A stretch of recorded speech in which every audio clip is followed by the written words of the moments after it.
Casto Douglas Longacre Harris House, circa 1913, built in the Foursquare and Prairie styles. This house was built circa 1913, combining elements of two styles popular at the time, Foursquare and Prairie, each an American reaction to the elaborate European-influenced styles of the Victorian era that predominate in this historic district. Dor Casto, who was born in 1880, bought the lot in 1905 and built the house in 1913 for his new bride, Elizabeth. Casto died in 1918 with the Great Influenza epidemic. Elizabeth lived in the house until 1926, when it was sold to Dr. Elijah Douglas, a dentist.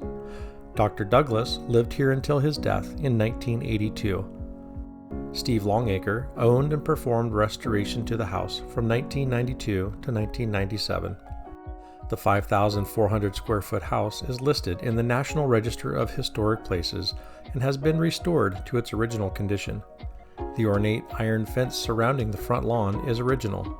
The house has beautiful hardwood floors, 2 open staircases, unique round plaster corners in the foyer and upstairs hall, 5 bedrooms, 3 1/2 baths, with 2 with tin ceilings, 7 gas fireplaces, 3 large pocket doors to formal rooms, French doors in the dining room and a master bedroom, stained glass windows in the library and stairwell, 5 porches, including 3 original glass sun porches, and the original slate roof.